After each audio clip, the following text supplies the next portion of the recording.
Que bom ter você aqui para o nosso devocional. Hoje vamos mergulhar em um dos ensinamentos mais poderosos de Jesus, que nos desafia a olhar para a nossa vida, nossos dons e a nossa responsabilidade. Vamos refletir sobre a parábola dos talentos. A passagem-chave para a nossa meditação está em Mateus, capítulo 25, versículo 29. Depois de contar a história de um senhor que confia seus bens a 3 servos, Jesus conclui dizendo: Pois a todo o que tem, mais lhe será dado, e terá em grande quantidade. Mas ao que não tem, até o que tem lhe será tirado. Essa frase pode parecer dura à primeira vista, mas ela revela um princípio fundamental do reino de Deus. O que exatamente Jesus quer nos ensinar aqui? Vamos desvendar isso juntos. Primeiro, precisamos entender o que são os talentos. Na época, um talento era uma medida de peso e dinheiro, uma quantia enorme. Mas na parábola eles representam muito mais: nossos dons, nossas habilidades, nossos recursos, nosso tempo, nossa influência, tudo o que Deus, em sua graça, nos confiou. A primeira grande lição é o princípio da multiplicação. Note que o senhor da parábola esperava que seus servos fizessem algo com o dinheiro. Os talentos não foram dados para serem escondidos ou guardados num cofre. Foram dados para serem investidos, trabalhados, multiplicados. O mesmo acontece com os dons que recebemos de Deus. Seja uma habilidade musical, a capacidade de ensinar, o dom de encorajar pessoas, recursos financeiros ou simplesmente o nosso tempo. Deus nos entrega esses presentes com uma expectativa: que os usemos para a sua glória e para a expansão do seu reino. Quando usamos o que temos, Deus nos confia mais. É um ciclo de crescimento e abundância. Pense nisso como um músculo. Se você não o usa, ele atrofia. Se você o exercita, ele se fortalece. Os nossos dons funcionam da mesma forma.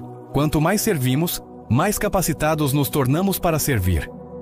Agora, vamos falar sobre o servo que recebeu apenas um talento. O que ele fez? Ele cavou um buraco na terra e escondeu o dinheiro do seu senhor. E é aqui que encontramos a segunda lição crucial: o julgamento da omissão. É muito importante notar que este servo não foi condenado por ter feito algo ativamente mal. Ele não roubou, não gastou o dinheiro em benefício próprio. Seu erro foi não fazer nada. Foi a sua inatividade, a sua omissão, que o levou à condenação. Por que ele fez isso? A própria parábola nos diz: ele teve medo. Medo de perder, medo de falhar, medo do seu Senhor. E o medo é um dos maiores paralisantes da vida cristã. Quantas vezes deixamos de usar nossos dons por medo? Medo do que os outros vão pensar. Medo de não sermos bons o suficiente. Medo de errar. Esse medo nos leva a enterrar nossos talentos. A gente esconde aquela habilidade que Deus nos deu dizendo: não sou profissional. Ou, tem gente que faz melhor. Nós guardamos nosso tempo dizendo: estou muito ocupado. Escondemos nossos recursos por medo do futuro. A advertência de Jesus: até o que tem lhe será tirado, é sobre isso. A falta de uso é uma forma de desperdício. Se não usamos os dons que Deus nos deu para o propósito dele, nós perdemos a oportunidade e, eventualmente, a própria capacidade de usá-los. O dom se torna inútil em nossas mãos.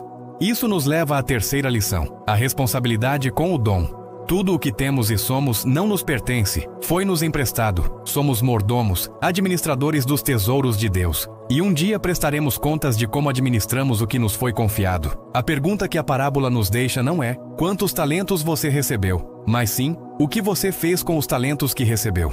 Deus não compara a quantidade de dons que deu a cada um.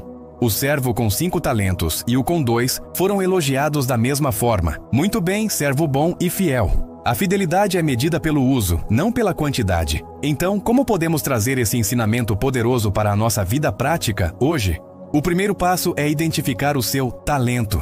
Faça uma pausa e reflita honestamente. Qual é a habilidade, o dom espiritual, o recurso que Deus te deu?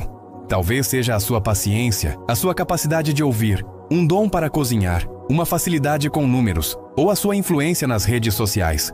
Pense em algo que, talvez, você tenha guardado só para si ou simplesmente não tenha usado para o reino. O segundo passo é: invista no reino hoje. Não espere a oportunidade perfeita ou o grande ministério. A fidelidade começa no pouco. Como você pode usar esse talento que identificou para abençoar alguém hoje?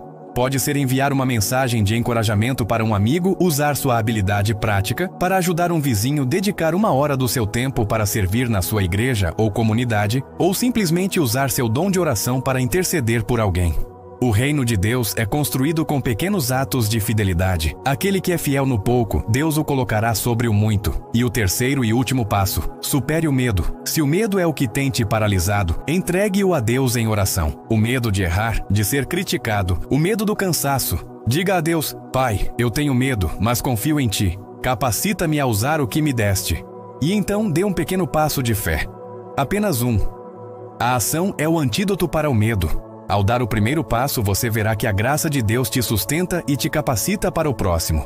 A vida que agrada a Deus não é uma vida passiva, mas uma vida ativa, de serviço, de risco e de multiplicação. Ele te chamou para produzir frutos, para fazer a diferença no mundo com aquilo que Ele colocou em suas mãos. Vamos terminar com uma oração.